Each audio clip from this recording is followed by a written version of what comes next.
யாத்திரையில் களைத்து சோர்ந்து போயிருக்கிறோமா? நிச்சயமாய் கர்த்தர் நம்மை விடுவிப்பார், கர்த்தர் நம்மை தாங்குவார், கர்த்தர் நம்மை ஆசீர்வதிப்பார். இன்னைக்கு மெசேஜுக்குள்ளே போகிறதுக்கு முன்னாடி we'll say a small word of prayer. Our loving heavenly Father, we praise you, Lord, we thank you. ஆண்டவரே, உமக்கு நன்றி. இன்னைக்கு எங்கெல்லாரையும் நீங்கள் சபைக்கு நீங்கள் கூட்டிகிட்டு வந்ததுக்காக, உம்முடைய சபைக்கு நீங்கள் எங்களை கூட்டிகிட்டு வந்ததுக்காக உமக்கு நன்றி ஆண்டவரே. உமக்கு கோடான கோடி நன்றி ஆண்டவரே. எங்கள் தேவைகள் என்னன்னு எனக்கு தெரியாது, ஆனால் உங்களுக்கு தெரியும் ஆண்டவரே. நாங்கள் யோசிக்கிறதுக்கு முன்னாடியே எங்கள் தேவை என்னன்னு உங்களுக்கு தெரியும் ஆண்டவரே. நாங்கள் வாயை திறந்து சொல்கிறதுக்கு முன்னாடியே உங்களுக்கு தெரியும். அதனால் ஆண்டவரே, நீங்கள் எங்களுக்கு எது தேவை நீங்கள் டிசைட் பண்ணியிருக்கீங்களோ, எங்களுக்கு எல்லாத்தோடையும் எது முக்கியம் நீங்கள் டிசைட் பண்ணியிருக்கீங்களோ, எங்களுக்கு எது ரொம்ப அவசியம், எங்கள் வாழ்க்கையை எது மாற்றும் எது மாற்றக்கூடுன்றதை நீங்கள் டிசைட் பண்ணியிருக்கீங்களோ, அந்த வார்த்தைகள் மூலமாக எங்கள் ஒவ்வொருவர்கிட்டையும் நீங்களே பேசுங்க ஆண்டவரே. உங்களுடைய வார்த்தையினால் நாங்கள் பிழைப்போம் ஆண்டவரே. நாங்கள் சாப்பிட்ற ஆகாரனால இல்லை, ஆனால் உங்களுடைய வார்த்தையினால் நாங்கள் பிழைக்க போகிறோம். லார்ட் பிளெஸ் அஸ் ஆண்டவரே. எங்கள் எல்லாரையும் ஆண்டவரே, எங்கள் காணிக்கைகளை நீங்கள் அங்கீகரித்திருக்கலாம் ஆண்டவரே. எங்களோட ப்ரைஸ் வர்ஷிப் நீங்கள் அங்கீகரித்திருக்கலாம். ஆனால் இப்போ உங்களுடைய வார்த்தையை நாங்கள் கேட்க வந்திருக்கோம் ஆண்டவரே. நீங்கள் இப்போ எங்கள் கிட்ட, எங்கள் ஒவ்வொருக்கிட்டையும் நீங்கள் பேசுங்க. To you belong all the glory, honor and praise. In Jesus' name we pray. Amen. Right. போன மாதம் எண்டில் வந்து கொஞ்சம் ஸ்டேஜில் குறைக்கலாம். ரைட்.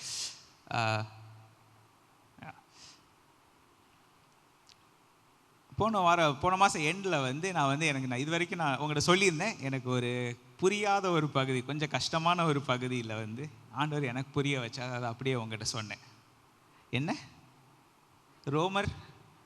ரோமர் எழுதின சுவிசேஷம் 1 அதிகாரம் 16 வசனத்தில் எடுத்து பார்த்தீங்கன்னா, நான் சுவிசேஷத்தை பற்றி நான் வெட்கப்படேன், நான் வெட்கப்பட மாட்டேன். அது எப்படி பவுல் அதை சொன்னார்? அது வந்து எனக்கு ரொம்ப நாள் கேள்வி. எனக்கு நல்ல ஞாபகம் இருக்குது. நான் பெங்களூரில் இந்த டைமில் எங்கள் பாஸ்டர்ஸ் எல்லாம் டிஸ்கஸ் பண்ணும்போது அப்போ தான் பேசியிருக்கோம். ஆஃபீஸில் இருக்க மக்களுக்கு, என் பாஸுக்கு, எனக்கு மேலே உள்ளவங்களுக்கு, அவங்களுக்கு என்ன இல்லைன்ட்டு நான் சுவிசேஷம் அறிவிக்க போகிறேன் அப்படின்லாம் நான் பேசியிருக்கேன். ஆனால் ஆண்டவர் இந்த வசனத்தை புரிய வச்ச பிறகு தான் எல்லாமே என் வாழ்க்கையில் மாறிச்சு. திரும்ப அதெல்லாம் சேர்ந்து வாசிக்கலாமா? கிறிஸ்துவின் சுவிசேஷத்தை குறித்து நான் வெட்கப்படேன், முன்பு யூதரிலும் பின்பு கிரேக்கரிலும் விசுவாசிக்கிறவன் எவனோ அவனுக்கு ரட்சிப்பு உண்டாவதற்கு அது தேவ பலனாயிருக்கிறது. விசுவாசிக்கிறவன் எவனோ அவனுக்கு ரட்சிப்பு உண்டாவதற்கு அது தேவ பலனாயிருக்கிறது. இது என்ன விசுவாசிக்கிறான்? எதை விசுவாசிக்கிறான்? தேவனுடைய சுவிசேஷத்தை விசுவாசிக்கிறவன். அதனால தான் நான் அதை நினச்சி வைக்கப்படேன். இதுதான் இன்றைக்கி மெசேஜாக இருந்துச்சு. உங்களுக்கு அந்த டீட்டெயிலாம் சொன்னேன். ஏன் எனக்கு இந்த வசனம் வந்து என்னை ரொம்ப இன்ஃப்ளூயன்ஸ் பண்ணிச்சுன்றது உங்களுக்கு நான் சேர்த்து சொன்னேன். எதனால? அப்போஸ்தலர் 8வது அதிகாரம் 5வது 6வது வசனங்கள். பிலிப்பு என்ற சமாரியாவில் ஒரு பட்டணத்துக்கு போய் அவர்களுக்கு கிறிஸ்துவை பிரசங்கித்தான். இங்கிலீஷ் பைபிளில், அங்கே தமிழ் பைபிள் சில இருக்கு, he preached the gospel of Christ. இதே சுவிசேஷத்தை பிரசங்கித்தான். ஆனால் பிலிப்பு செய்த அதிசயங்களை ஜனங்கள் கேள்விப்பட்டு கண்டு அவனால் சொல்லப்பட்டவைகளை ஒருமனப்பட்டு கவனித்தார்கள். தமிழ் பைபிளில் நான் சொன்னேன் உங்களுக்கு கொஞ்சம் சிம்பிளிஃபைடாக எழுதியிருக்கு. ஆனால் அவங்க வந்து தி க்ரௌட்ஸ், அவங்க வந்து அந்த மெசேஜை கேட்கும்போது they saw miraculous signs. அவங்க அந்த வசனத்தை கேட்கும்போது, அந்த மெசேஜை கேட்கும்போதே கடவுள் அவங்களுக்கு நடுவில் அதிசயங்களை செய்தார். அது இங்கிலீஷ் பைபிள் ஆம்ப்ளிஃபைடில் பார்த்தீங்கன்னா, God validated his message. பிலிப்பு சொன்ன செய்தி கரெக்டான செய்தின்ட்டு தேவனே அங்கீகாரம் பண்ணதுக்கு ப்ரூஃபாக என்ன நடந்துச்சு? அங்கே அதிசயங்கள் நடந்துச்சு. ஸோ இது வந்து உங்களுக்கு சொன்னேன். இதனால தான் வந்து நம்ம சுவிசேஷம் வந்து நம்ம லேசான விஷயம் நம்ம நினச்சிக்க வேணாம். நமக்கு எல்லாருக்கும் தெரியும். கரெக்டாக? இங்கே சர்ச்சில் இத்தனை பேர் உட்காந்துருக்கோமே, நம்ம சர்ச்சுக்கு வர்றதுக்கு முன்னாடியே எனக்கு சுவிசேஷம் என்னன்னு தெரியுங்கன்னு சொல்கிற ஆட்கள் இருக்காங்க இன்னைக்கு. கரெக்டாக? அப்படி இருக்கும்போது எல்லாருக்கும் தெரிஞ்ச ஒரு விஷயந்தான் நம்ம நினச்சோம்னா ஆண்டவரே எனக்கு எல்லாமே புரிஞ்சிருச்சா? அந்த கேள்வி இருக்குது பார்த்தீங்களா? ஏன்னா நம்ம எல்லாருக்கும் புரிஞ்சிருந்துச்சுன்னா நம்ம 4 பேர்கிட்ட சொல்லும் போது என்ன நடக்கணும்? அதிசயங்கள் நடக்கணும். இது என் மைண்டில் இங்கேருந்து தான் ஆரம்பிச்சிச்சு. உங்ககிட்ட நான் எக்ஸ்பிளைன் பண்ணேன். இந்த மெசேஜ் முடிஞ்சானே வீட்டில் போய் அப்பாவும் நானும் டிஸ்கஸ் பண்ணும்போது ஆண்டவர் அன்னைக்கே அடுத்த மெசேஜோட அந்த விதைகளை விதைக்க ஆரம்பிச்சிட்டார். ஏன்னா இது கொஞ்ச நாள் இருந்துச்சு. அதுக்கு அடுத்த நாள் காலையில் ஒரு டிஸ்கஷன் நடந்துச்சு. அப்படியே போச்சு. ஆனால் நம்ம சர்ச்சில் எல்லாருக்குமே இந்த ஒரு முக்கியமான ஒரு கேள்வி, யாருமே வெளியே வாயை திறந்து சொல்லாத ஒரு கேள்வி எல்லாருக்குமே இருக்குன்ட்டு எனக்கு நல்லா தெரியும். உனக்கு எப்படி தெரியும் அப்படின்னு நீங்கள் கேட்டிங்கன்னா எனக்கு தெரியும். நம்ம எல்லாருக்குமே இந்த ஒரு கேள்வி இருக்குது. ஆனால் நீங்கள் கவனித்து பாருங்கள், யாருமே இந்த ஒரு கேள்வியை தைரியமாக வாயை திறந்து கேட்க மாட்டாங்க. யூத் சர்வீஸ் வச்சு பார்த்தோம், அந்த கேள்வி அதில் வரவே இல்லை. கிறிஸ்டியன்ஸுக்கு மத்தியில் அந்த பயம் இருக்குது. ஆனால் அந்த கேள்வி வாயை விட்டு வெளியே வர மாட்டேங்குது. ஏன் வர மாட்டேங்குது? பயம். அதனால தான் இன்றைக்கி நான் எடுத்த 2 வசனங்கள் இருக்குது. 91 சங்கீதம் 4வது வசனம். ஒரே நிமிஷம் எடுத்து பார்ப்போம். நம்மளுக்கு எல்லாருக்கும் மனப்பாடமாக தெரியும்னு நினைக்கிறேன். அவருடைய சத்தியம் உனக்கு பரிசையும் கேடகமாகும். His truth shall be your shield and protection. English பைபிளில் ரைட். அந்த பக்லர்னா நமக்கு யாருக்கும் என்ன மீனிங் தெரியல. ஆனால் இன்னொரு ட்ரான்ஸ்லேஷன் தேடி பார்க்கும்போது His truth shall be your shield and protection. இதுவும் நாங்கள் வீட்டில் டிஸ்கஸ் பண்ணோம். ஏன் ஒரு கேடையும் ஓகே, நம்ம சொல்கிறதுலாம் ரொம்ப ஈஸியாக இருக்குது. ஆனால் யார் அதை தூக்குவா? ஒரு மரப்பலகையை நீங்கள் தூக்கிட்டே போங்க, காலம்புறா தூக்கிட்டே போங்கன்னு சொன்னீங்கன்னு யாராவது நடப்பா? நம்ம நல்லா எனக்கு தெரிஞ்ச வரைக்கும் நம்ம வீட்டில் நீங்கள் இந்த தண்ணி கேன் வாங்கினீங்கன்னா அந்த 20 கிலோ அந்த தண்ணி கேனை தூக்குறத மாதிரி ஒரு பாடு வேறு எதுவுமே கிடையாது.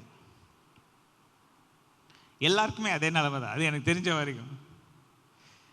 அப்படின்னு இருக்கும்போது அது கிலோ அதுக்கு மேலே கூட தான் இருக்கும். ஒரு கேடையும் ஃபுல்லாக மரக்கட்டையில் தான் செய்யணும், வேறு எதில் செய்வாங்க. இரும்புலலாம் செஞ்சால் நம்ம தூக்கிட்டு போக முடியாது. நம்ம கதவு மாதிரி அதுக்கு பின்னாடி ஒளிஞ்சிக்க வேண்டியதான் அப்படின்னு இருந்துச்சு. ஆனால் அவருடைய சத்தியம் எனக்கு பரிசயம் கேடகமாகும். His truth shall be my shield and protection. எதுலேருந்து ப்ரொடெக்ஷன் அப்படின்னு பார்க்கும்போது யோவான் எழுதின சுவிசேஷம் 8வது அதிகாரம் 32வது வசனம். இது நான் டெஃபினட்டாக தமிழில் செக் பண்ணேன், அதனால வசனம் கரெக்ட் தான். சத்தியத்தை அறிவீர்கள், சத்தியம் உங்களை விடுதலையாக்கும் என்றார். இன்னும் அதை சேர்ந்து வாசிக்கலாமா? சத்தியத்தை அறிவீர்கள், சத்தியம் உங்களை விடுதலையாக்கும் என்றார். உங்களுக்கே நல்லா ஞாபகம் இருக்குது, உங்களுக்கு எல்லாருக்கும் தெரியும். பிலாத்து முன்பாக இயேசு கிறிஸ்து நிற்கும் போது பிலாத்து என்ன, சத்தியம்னா என்ன, வாட் இஸ் த ட்ரூத் அப்படின்னு எந்திரிச்சு போயிட்டார். அவருக்கு ஒன்றும் ஓடலை. அவர் யார்?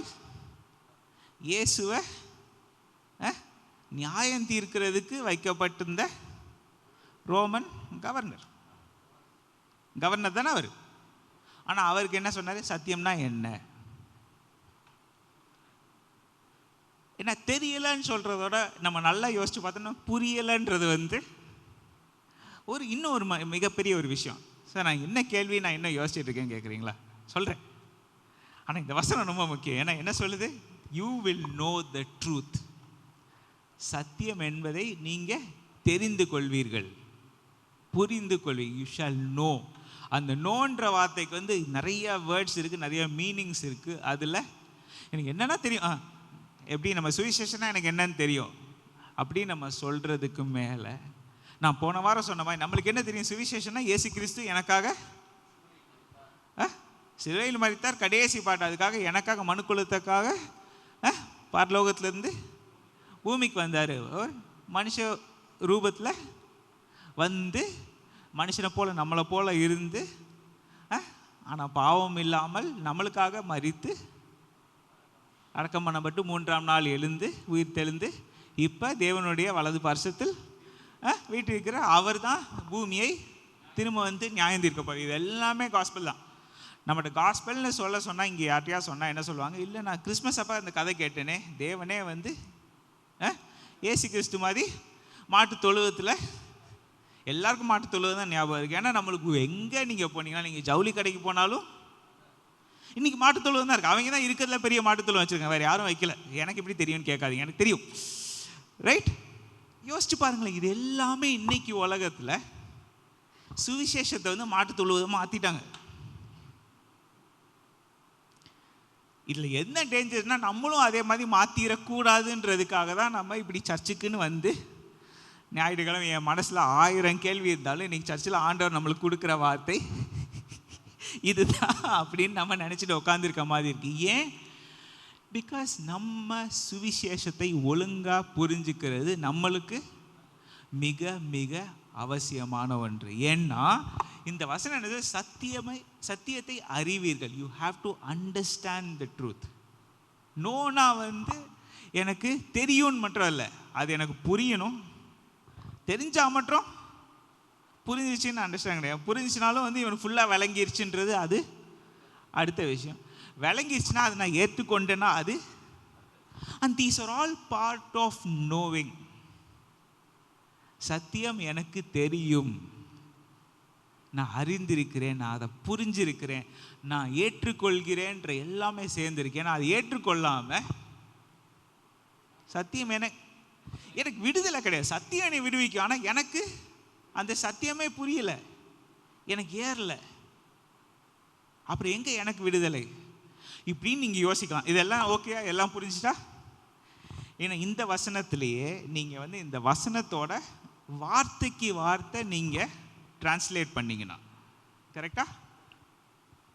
வார்த்தைக்கு வார்த்தை தமிழில் டிரான்ஸ்லேஷன் மொழிபெயர்ப்பு தானே, மொழிபெயர்ப்பு. வார்த்தைக்கு வார்த்தைக்கு நீங்கள் மொழிபெயர்த்தீங்கன்னா, கிரேக்க மொழியிலேருந்து சத்தியம், கிரேக்க மொழியில் சத்தியத்துக்கு என்ன வார்த்தையோ அது இந்த அவங்களுக்கு தெரியும், எனக்கு தெரியாது, நான் படிக்கல. ரைட்? இங்கிலீஷில் தமிழில் நான் சொல்கிறேன். த ட்ரூத், சத்தியம் உங்களை விடுதலையாக்கும், ஷால் செட் யூ ஃப்ரீ. சரியா? இது ஈஸி. இது வார்த்தைக்கு வார்த்தை அப்படியே அச்சடிச்சாங்க அப்படி மாதிரி மொழிபெயர்ப்பு மற்றும். ஆனால் அந்த வசனத்தோட இயேசு கிறிஸ்து கிரேக்க மொழியில் பேசும்போது என்ன வார்த்தை, என்ன மீனிங் கொடுத்தாரு, அந்த வசனத்தோட மீனிங் எடுத்து பார்த்தீங்கன்னா, இது ஆம்ப்ளிஃபைட் பைபிளில் இருக்குது. You will know the truth regarding salvation. ரட்சிப்பை குறித்த சத்தியத்தை நீங்கள் புரிந்து அறிந்து புரிந்து உள்ளத்தில் ஏற்றுக்கொள்வீர்கள். அப்போ the truth will set you free. எதில் இருந்து? from the penalty of sin.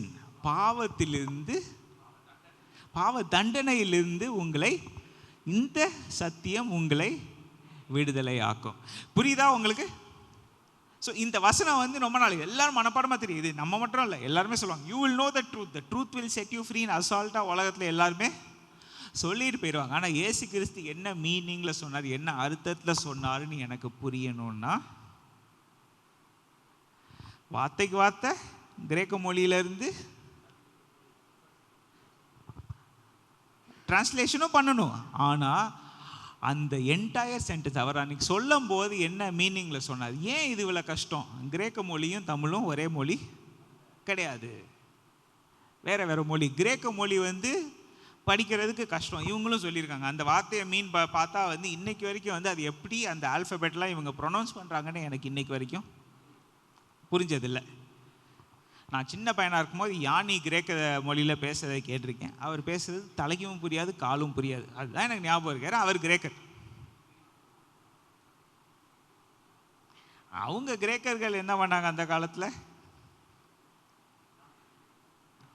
கிரேக்கர்கள்லாம் ஒரு கூட்டம், கிரேக்கர் இல்லாதவங்க வந்து பார்பேரியன்ஸ். அவங்களுக்கு கலாச்சாரமே கிடையாது, அவங்க வந்து காட்டுமராண்டின்ட்டாங்க. புரிஞ்சுக்கோங்க. அவங்க மொழி மேலே அவங்களுக்கு அந்த அளவுக்கு இது இருந்துச்சு, பற்று இருந்துச்சு. நம்ம நினைக்கிறோம் அலெக்சாண்டர் தி கிரேட் இருந்து உலகம் பூரா வந்து அவரை ஆள்றதுக்கு ட்ரை பண்ண, அவர் ஆள்றதுக்கு மட்டும் பிளான் பண்ணல, அவர் கிரேக்க கலாச்சாரத்தையே வந்து உலகம் பூரா பரப்பணும்னு நினைச்சார்.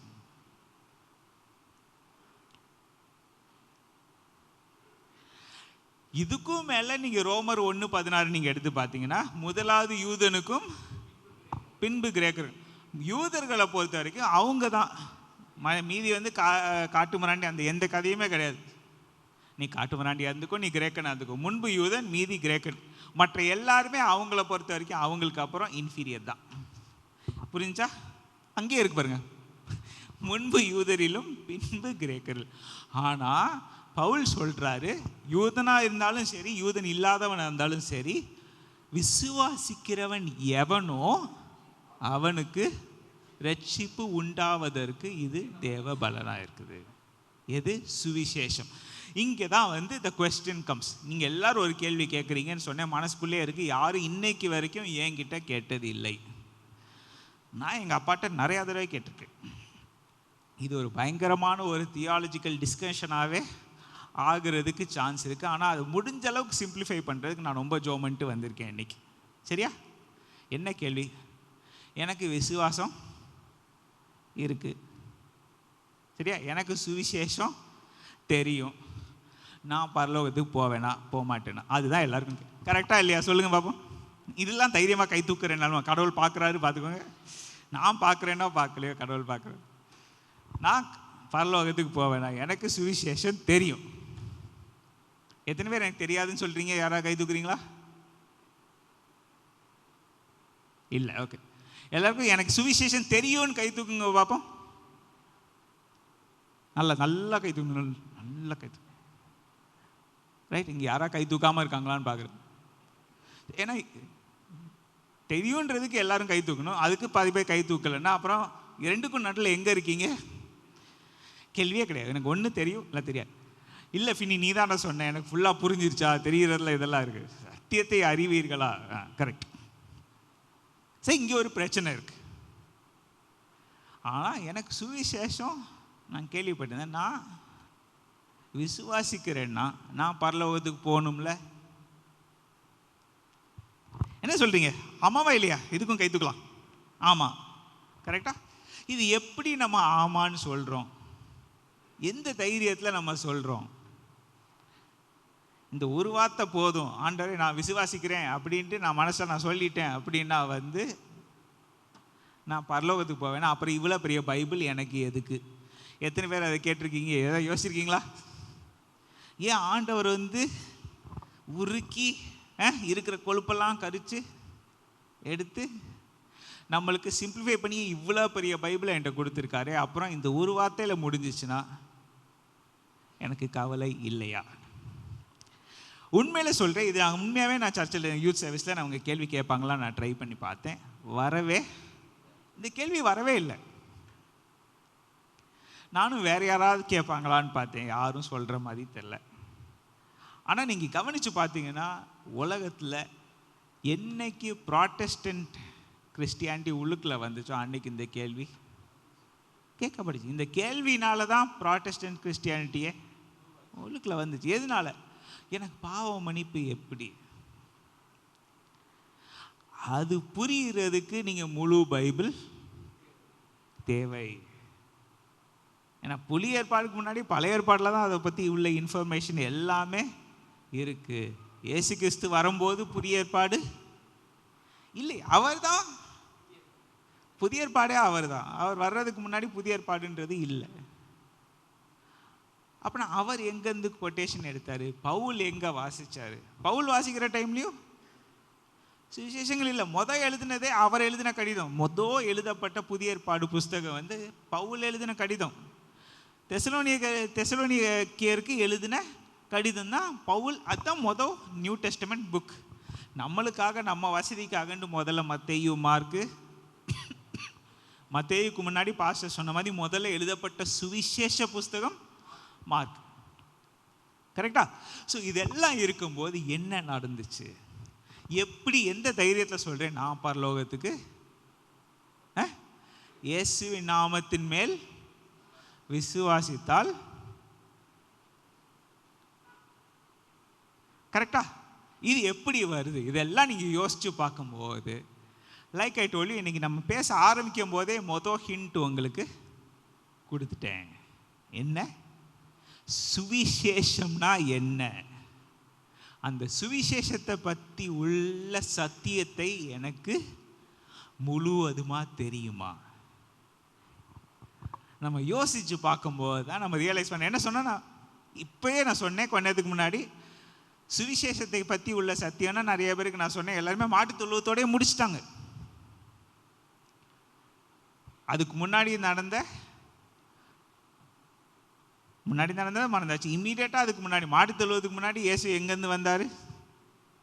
நாசரேத்துலேருந்து அவங்க அம்மா அப்பா வந்து பெத்லெஹேம் பட்டணத்துக்கு வர்றாங்க. எதுக்காக வர்றாங்க? ஏன்னா வந்து அகஸ்திராயன் வந்து வாழ்க்கையில் உலகத்தில் குடிமதிப்பு அந்த காலத்தில் அவர் பண்ண. அவரை பற்றி உள்ள டாக்குமெண்ட்ரி பார்த்தீங்கன்னா அவர் வந்து அந்த மாதிரி அவன் வந்து புக்கையே படிச்சுட்டு இருந்த மனுஷன். ஜூலியஸ் சீசரோட பையன் கிடையாது, ஜூலியஸ் சீசரோட அக்கா தங்கச்சி அவங்க பையன். ஜூலியஸ் சீசருக்கு பசங்க இல்லை. இவன் அதுக்கப்புறம் வந்தனால இவன் வந்து சண்டை போடுற போர் சேவகன் அதெல்லாம் எதுவுமே கிடையாது. ஆனால் இவனோட மைண்டு பாருங்க, அவன் மைண்டு எப்படி ஒர்க் ஆகும். அவனை மாதிரி ஒரு ஆளை ஆண்டவர் யூஸ் பண்ணி, தேவன் யூஸ் பண்ணி குடிமதிப்பு செய்ய வச்சா. அதுக்காக நாசரேத்துல இருந்து அவன் சொந்த ஊருக்காக பெத்லெஹேமுக்காக போகிறான். ஏன் பெத்லெஹேம் முக்கியம்? பெத்லெஹேம் யாரோட ஊர்? தாவீதின் வம்சத்திலிருந்து இயேசு வந்தார் அப்படின்றதுக்காக, ஒரு ப்ரூஃபுக்காக. இதெல்லாம் வந்து நீங்கள் வந்து சரி நான் வந்து இல்லை ஆண்டவராக இயேசு கிறிஸ்துவை நான் என்னோட சொந்த இரட்சகராக நான் ஏற்றுக்கொண்டேன்னு சொல்கிற அடுத்த நிமிஷத்தில் இதெல்லாம் உங்களுக்கு புரியுமா? அதுக்கு பின்னாடி ஒரு ஸ்டோரி இருக்குது. மாட்டு தொழுவதுக்கு முன்னாடி இவ்வளோ பெரிய ஸ்டோரி இருக்குது. ஆனால் இது எல்லாத்துக்கும் முன்னாடி ஆரம்பத்தில் ஆதியாகமத்தில் 3வது அதிகாரத்திலேயே இயேசு கிறிஸ்து எதுக்காக உலகத்துக்கு வர்றாருன்ட்டு ஆண்டவர் நம்மளுக்கு ப்ரூவ் பண்ணலைன்னா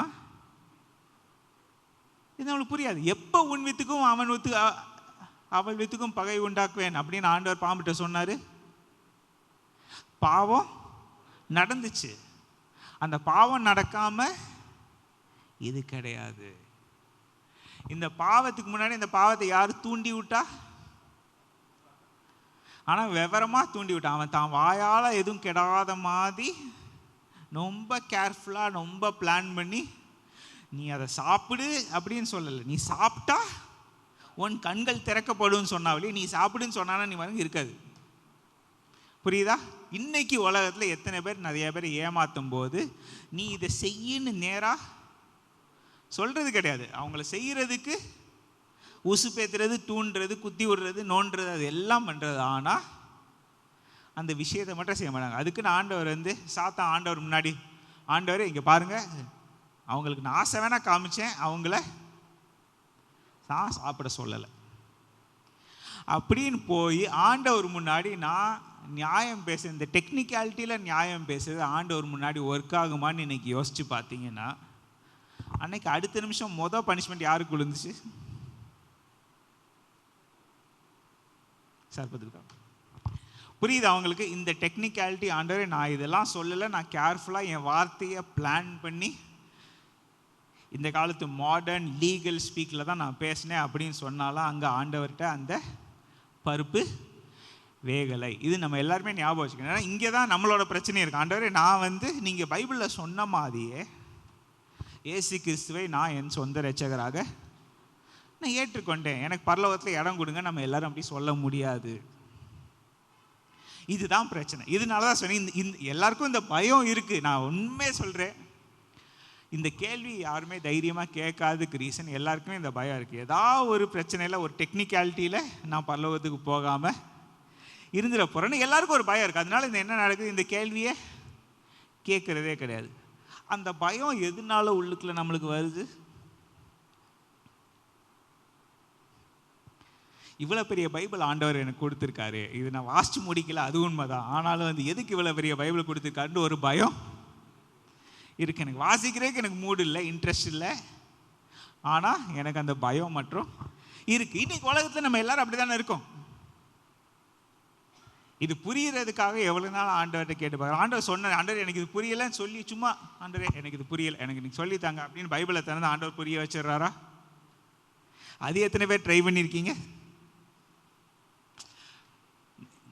ஆண்டவர் முன்னாடி போய் சொல்லக்கூடாது. எத்தனை பேர் அதை ட்ரை பண்ணிருக்கீங்க பாருங்க. நான் அதை பண்ணியிருக்கேன், தெரிஞ்சுதான் சொல்கிறேன். ஏன்னா ஆண்டவர் அணுகுமுறை ஒன்று, இருக்கு. ஆண்டவர்கிட்ட எப்படி ஜெபிக்கிறது அதுக்கு ஒரு விஷயம் இருக்கு. ஆண்டவருடைய கிருபை இல்லாமல் நம்ம யாருமே இந்த இடத்துல இந்த செய்தியை கேட்டுட்டு இன்னைக்கு நம்ம உட்காந்துருக்க முடியாதுன்ற ஞானம் அவர் தான் கொடுக்க வேண்டியிருக்கு. அவரோட கிருபை இல்லாமல் ஒன்றுமே நடக்கலை. அவர் கிருபை இல்லாமல் நம்மளுக்கு இந்த வழியே, நம்மளுக்கு இந்த ரட்சிப்பே கிடையாது. இது நம்ம 1000 படித்த பிறகு திரும்ப திரும்ப ஆண்டவர் சொல்ல டெய்லி நம்மளுக்கு இது ஞாபகப்படுத்த வேண்டியது. இது என் கிருபைனால தான் நீ இன்னைக்கு இருக்க. என் கிருபை இல்லாமல் நீ ஒரு செகண்ட் நீ தாக்கு பிடிக்க முடியாது. நான் உங்களுக்கு சொன்னேன், ஒரு ஆக்டோபஸ் இருக்கு, அந்த 8 கால் whatever you call it, அது பிறந்து 5 செகண்டில் அது ஒரு ஃபுல் ஃப்ளெஜ்ட் ஆக்டோபஸ். நீங்கள் யூடியூப்ல என்ன போய் தேடி பாருங்க, கண்டுபிடிப்பீங்க. 5 செகண்டில் அது தனக்குன்னு ஒரு வீடு தேடி போக ஆரம்பிச்சிடும். பிறந்து 5 செகண்ட் கூட ஆகல, முட்டையிலேருந்து வெளியே வரும், 8 காலோடையும் வெளியே வரும். ஒரு காலெல்லாம் பறக்குதுங்க, 8 காலோட பறக்குது. பிறந்த அடுத்த செகண்ட் நான் எங்கள் அம்மா அப்பா பிள்ளைலாம் கிடையாது, எனக்கும் தனியாக ஒரு வீடு வேணும், அது போயிருது. ஒரு குழந்தைய அது பண்ண சொல்லுங்க. நம்மளே ஒருத்தர் சொன்னார், நீங்கள் நினைக்கிற மாதிரி ஆண்டவர் படைத்த உலகம் நீங்கள் நினைக்கிற மாதிரி லேஸ்பட்ட உலகம் கிடையாது. நீங்களும் நானும் இந்த ட்ரெஸ்ஸு போடாமல் ஒரு நாள் தாக்கு பிடிக்க மாட்டோம். அது உண்மை. ஆதாம் ஏவாள் மட்டும் எப்படி தாக்கு பிடிச்சாங்க அதுவும் கேட்பாங்க. அதுக்கும் பதில் இருக்கு பைபிளில். ஏன்னா அவங்கள சுற்றி ஆண்டவருடைய மகிமையே அவங்கள சுற்றி அவங்களுக்கு கவரிங்காக இருந்துச்சு. தேவனுடைய மகிமை அவங்கள மூடிது. எதனால? அவங்க தேவனின் சாயலில் உண்டாக்கப்பட்டவங்க. தேவனின் சாயலில் தேவனை சுற்றி நீங்கள் இன்னைக்கு வரைக்கும் எதுக்கு என்ன சொல்லியிருக்கு பைபிளில்? தேவனை ஒரு நாளும் ஒருவனும் கண்டதில்லை. அவரோட மகிமையான பார்த்துருக்காங்களே. ஏஜி சர்ச்சு ஸ்டார்ட் ஆன ரீசனே தேவனுடைய மகிமை. இது யாரும் இங்கே சொல்ல மாட்டாங்க. ஆனால் 1913 அந்த ஆண்டு தேவனுடைய மகிமை அசுசா ஸ்ட்ரீட்டில் இறங்குனால, அங்கே நடந்த ரிவைவல்னால, அங்கே நடந்த எழுப்புதல்னால தான் ஏஜி அசம்பிளி ஆஃப் காடுன்றதே ஒன்று உருவானது. இன்றைக்கி நம்ம என்ன பண்ணுறோம், அந்த சும்மா அந்த லோகோ மட்டும் நம்ம போட்டோம்னா ஏஜி ஆயிடுவோமா? அதெல்லாம் கிடையாது. ஏஜினா சொன்ன எனக்கு சொல்லித்தந்தேன். நான் மினிஸ்ட்ரிக்கு வந்த டைமில் ஆண்டவர் எனக்கு சொல்லி கொடுத்தது ஏஜினா தேவனோட மகிமை இறங்கணும். அதனால் அன்னையிலேருந்து இன்னைக்கு வரைக்கும் அது கேட்ட நாள்லேருந்து நான் இன்னைக்கு வரைக்கும் அதுக்காக ஜெபம் பண்ணாமல் இருக்க முடியாது. ஏன் ஆண்டவர் நீங்கள் என்ன இந்த மகிமை இருந்தால் என்ன நடக்கும்னு சொன்னாங்க? இது நீங்கள் விக்கிபீடியாவில் போய் தேடி பார்த்தாலே விக்கிபீடியாவில் இல்லாத விஷயம், கிறிஸ்டியானிட்டிக்கு அகேன்ஸ்ட் 1000 விஷயம் இருந்தாலும் அங்கே அது கரெக்டாக எழுதியிருக்கும். டாக்குமெண்டட் கேசஸ் ஆஃப் மிரக்கிள்ஸ்ன்னு இருக்கு. Documented cases. கை கால் ஊனமுற்றவங்க அவங்களுக்குன்னு இந்த ஹாஸ்பிட்டல்ஸ்லாம் மூடுற அளவுக்கு அங்கே ஆண்டவர் அற்புதங்களை அடையாளமும் செய்தார். நான் சொன்னேன், யூடியூப்லேயே உங்கள் கண்ணு முன்னாடி நீங்கள் இப்போ தேடி பார்த்தீங்கன்னா சில இது இருக்குது, மினிஸ்ட்ரிஸ் இருக்குது, வீடியோ இருக்குது. வீடியோ ப்ரூஃபோட நடக்க முடியாத ஒரு பையனை அவனோட அந்த கிரச்சை தூக்கிட்டு மார்ச் பண்ண வைப்பார் அந்த பாஸ்டர். இருக்குது, யூடியூப்பில் இருக்குது, நீங்கள் கரெக்டாக கண்டுபிடிச்சிங்க. ரைட், இதெல்லாம் இருக்குது. There are documented cases. ஏன்? ஆண்டவரோட மகிமை இறங்கி வரும்போது அங்கே தொல்லை, நம்மளோட சிக்னஸ் எதுவுமே அங்கே தேவன் இருக்க இடத்து, தேவனோட பிரசன்னம் அங்கே வரும்போது அங்கே மற்றது எங்கே இருக்க முடியும்? பாவம் அங்கே நிற்க முடியாது. அந்த பாஸ்டர் கரெக்டாக இங்கே தேவ பிரசன்னம் வர்றதுக்கு முன்னாடியே ஒழுங்காக போய் நீங்கள் முதல்ல ஒழுங்காக போய் ஆண்டவரே நான் ஒரு பாவின்ட்டு ஒரு 1/2 மணி நேரம் கொடுக்குறேன், போய் நீங்கள் கன்ஃபெஸ் பண்ணிட்டு அதுக்கப்புறம் இந்த டென்ட்டுக்குள்ளே வாங்க, அந்த டென்ட்டுக்கு போங்க, இந்த டென்ட்டில் நிற்காதீங்கன்னு சொல்லி அனுப்புன பாஸ்டர்.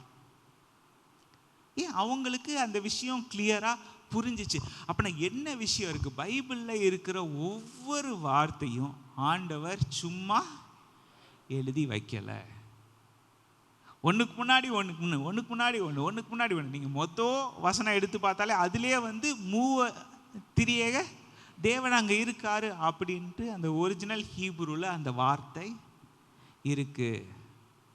அதை நீங்கள் நம்பலைனாலும் பின்னாடி யோவான் புஸ்தகம் முதலாம் அதிகாரத்திலே இருக்கு, everything was made with him, he was at the beginning with God. தேவனுடைய ஆரம்பத்தில் இயேசு கிறிஸ்து அவரோடு இருந்தார். அந்த வார்த்தை அவரோடு இருந்தது. வார்த்தை வந்து மனுஷ ரூபத்தில் நம்மளோட, இதெல்லாம் இருக்கு. These are all part of the Bible and these are all part of the gospel. அப்படின்னா சுவிசேஷன்றதே நான் அவங்ககிட்ட சொன்ன மாதிரி it talks about everything the Bible says. ஏன் ஆண்டவர் நம்மளுக்குன்னு எழுதின லவ் லெட்டர் நீங்கள் நினச்சிங்கனாலும், ஆண்டவர் எனக்குன்னு கொடுத்துருக்க புக்குன்னு நீங்கள் நினச்சிங்கனாலும்,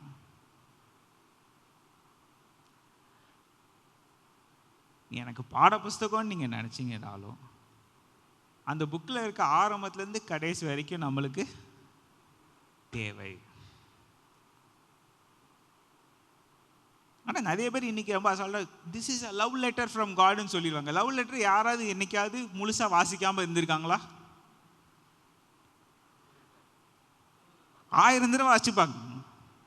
இன்னொருத்தன லவ் லெட்டர் எடுத்து அவள் என்னதான் எழுதியிருக்கா நானும் பார்க்குறேன்னு ஒரு 10 பேர் சேர்ந்து வேறு வாசிச்சிருப்பாங்க. அதுதான் நடந்திருக்கணும் பைபிள்கிட்ட. ஆனால் அது இன்னைக்கு நடக்கலை. Because nobody wants to know what God says. அவங்களுக்கு தாங்க மனசில் என்ன இருக்குது, தாங்க மனசில் என்ன இருக்கும், பிசாசுன்றதை விவரமாக வந்து சொல்லாமல் உசுப்பேத்தி ஆசை மூட்டி மற்ற என்னென்ன விஷயத்தை உள்ளுக்குள்ளே கொண்டாடணும் அதுதான் உள்ளுக்குள்ளே இருக்குது. அப்படின்னு இருக்கும்போது அப்படின்னா நம்ம சுவிசேஷத்தை அவன் சொன்ன வெர்ஷன் ஆஃப் காஸ்பலாக நம்ம மாற்றிட்டோம்னா நம்ம எப்படி பரலோகத்துக்கு போக முடியும்? நம்ம என்னைக்காவது யோசிச்சு பார்த்துருக்கோமா? அங்கே தான் பிரச்சனை இருக்குது. ஆனால் பைபிள் படி இல்லையே பரலோகத்துக்கு போகணுமே. எல்லாரும் எதை யோசிக்கிறாங்க? முதல்ல யோசிக்கிறது வந்து லூக்கா எழுதின சுவிசேஷம் 23வது அதிகாரம் 39வது வசனத்துலேருந்து 43வது வசனம் வரைக்கும். உங்களுக்கு இது எல்லாருக்கும் உங்களுக்கும் இந்த பேசேஜ் எல்லாருக்கும் மனப்பாடமாக தெரியும். அதே தான் சொல்கிறேன். அன்றியும் சிலுவையில் அறையப்பட்டிருந்த குற்றவாளிகளில் ஒருவன், நீ கிறிஸ்துவானால் உன்னையும் எங்களையும் ரட்சித்துக்கொள் என்று அவரை இகழ்ந்தான். One of the criminals hanging beside him scoffed. கிண்டல் அடித்தான். Prove you are the Messiah by saving yourself. நீ மேசியாவா இருந்தா எனக்கு ப்ரூவ் பண்ணி காமி. இன்னைக்கு எத்தனை பேர் நம்ம யாருக்கும் சொல்லாமல் அந்த ப்ரேயரை பண்ணுறோம் யோசிச்சு பார்த்துருக்கோமா? ஆனால் நீங்கள் மேசியாவா இருந்தால் என் வாழ்க்கையில் எல்லாம் நீங்கள் பண்ணியிருக்கணும்ல.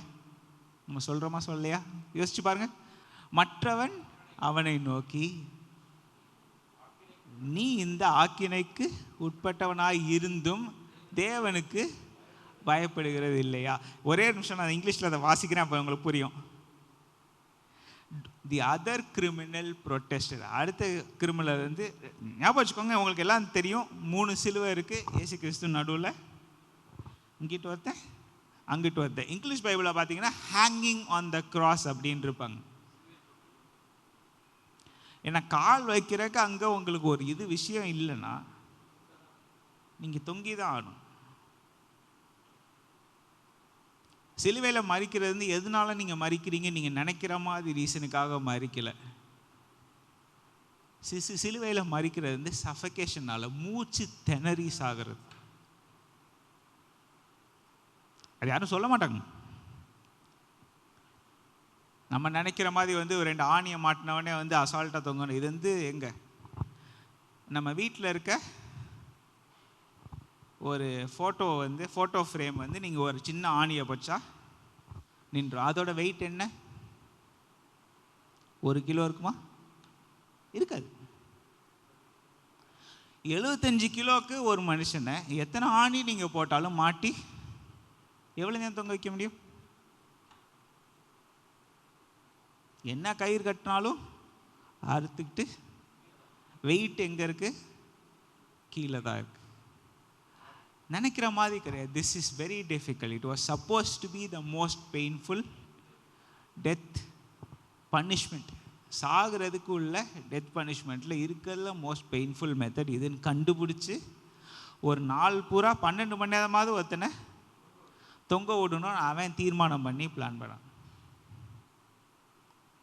இதெல்லாம் நம்ம யோசிச்சு பார்க்கணும். அப்படி ஒருத்தன் தொங்கிட்டு இருக்கவன் என்ன சொல்கிறான்? இங்கேருந்து கத்துறான். கேளுங்க. ஒருத்தன் வழியில் கத்துறான், கோவத்தில் கத்துறான். அடுத்தவன் என்ன சொல்கிறான்? You are sentence to tie. நீ சாக போகிற நிலைமையில கூட உனக்கு தேவனை பற்றி பயம் இல்லையா? புரியுதா? ஏன் இதை சொல்கிறீங்க, ஏன் இதில் நம்ம கான்சென்ட்ரேட் பண்ணுறோம் அப்படின்னு நீங்கள் யோசித்து பார்த்தீங்கன்னா, இன்னைக்கு வரைக்கும் நம்ம எல்லாருக்கும் இது எட்வின் சித்தப்பா சொல்லுவாங்க, அதனால் எனக்கு தெரியும். ஏதோ ஒரு மீட்டிங்கில் யாரோ ப்ராஃபஸி சொல்ல சொன்னாங்களாம். இவங்க பக்கத்தில் இருக்க எல்லார்ட்டையும் நீங்கள் சாக போகிறீங்க ப்ராஃபஸி சொன்னாங்க. ஏன் எல்லோரும் சாக தான் போகிறோம். அதுதான் அவங்களோட welcome to our family, right? Stephen's family எப்படிப்பட்ட ஆட்கள்னு கேட்டிங்கன்னா, இது உங்களுக்கு இந்த ஒரு வார்த்தை போதும். என்ன ப்ராஃபஸி, என்ன கட்டாயம் நடக்குதோ அதுதான் ப்ராஃபஸின்னு. நீ கட்டாயம் ஒரு நாள், அதுக்கும் பைபிளில் ரெஃபரன்ஸ் இருக்குது. It is appointed for man once to tie and then அதுக்கப்புறம் தான் ஜட்மெண்ட். அதனால அந்த ஜட்மெண்ட்டை பற்றி விட்டுட்டு இல்லை, இது ட்ரூ ஸ்டோரி. ஏன்னா அவங்களே சொன்னது, அவங்களே சொன்ன விஷயம். எனக்கு நல்லா ஞாபகம். நமக்கு எல்லாருக்கும் தெரியும், we all know we are going to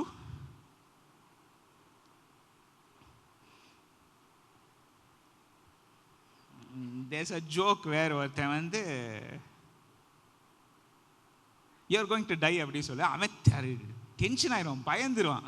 ஏன்னா இவனோட ரெப்யூட்டேஷன் இவன் காசுக்கு கொல்றாள் சொல்கிறவன். நீ சாக போகிற அப்படின்னு சொன்னால் இவன் பயந்து நடுங்கிடுறான். அவனே அவசரம் sooner or later everybody dies அப்படின்னு அவனுக்கு மனசு கொஞ்சம்,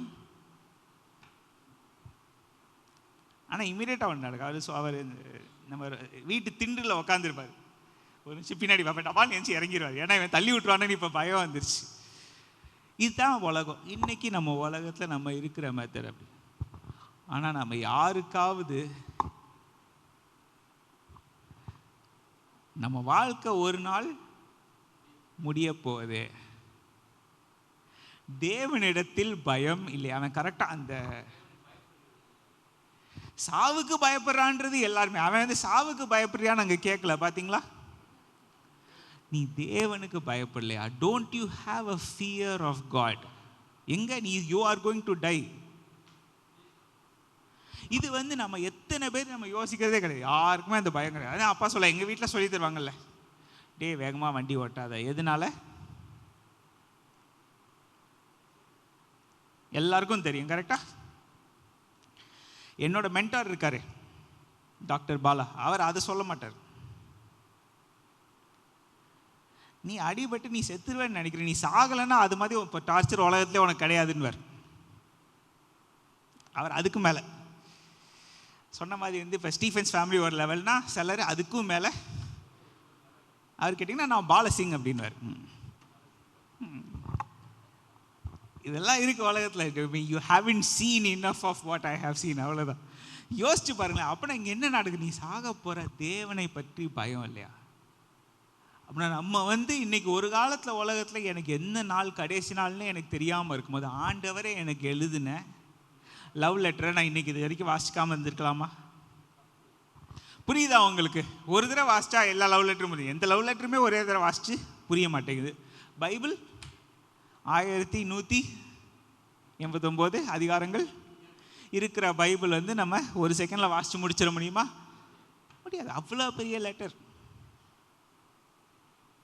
சும்மா 143 எழுதி கொடுத்தா லவ் லெட்டர்னு யாருமே அக்செப்ட் பண்ணுவாங்க, கிழிச்சு போட்டு போயிடுவாங்க. பெரிய லெட்டராக எழுதணும். தேவன் இருக்கிறதுலேயே பெரிய லவ் லெட்டர் நம்மளுக்கு எழுதி கொடுத்துட்டார். அதான் ஆனால் நம்ம வாசிக்கிறது இந்த சாகிறதுக்கு முன்னாடியாவது இதெல்லாம் தேவையாக இருக்குது, இதெல்லாம் சொல்ல வேண்டி இருக்கு. எதனால? ஏன்னா தேவனை குறித்து பயம் இல்லையா? எனக்கு சாவை குறித்து தான் பயம் இருக்குது. இல்லை சில சொல்லுவாங்க எனக்கு சாவை குறித்து கூட பயம் இல்லை, அதுக்கப்புறம் ஜட்மெண்ட்டுன்னு எல்லாரும் நான் பண்ண மண்டவாளத்தில் எல்லாரும் முன்னாடி ஆண்டவர் சொல்லி காமிச்சிருவார். அந்த பயம்.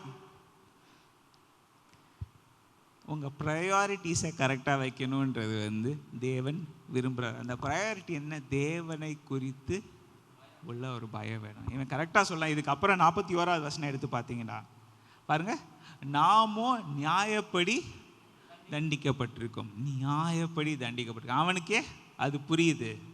நம் நடப்பித்தவைகளுக்கும் தக்க பலன், நம்ம செஞ்சதுக்கு கரெக்டான பலனை அடைகிறோம். இவரோ தகாத ஒன்றையும் நடப்பிக்கவில்லையே என்று அவனை கடிந்து கொண்டான். இந்த பேசேஜ்லேயே நீங்கள் எடுத்து பார்த்தீங்கன்னா ஆல் த கொஸ்டின்ஸ் நம்ம மைண்டில் இருக்க கேள்வி, நிறையா கேள்விக்கு இங்கே பதில் அங்கேயே இருக்கு.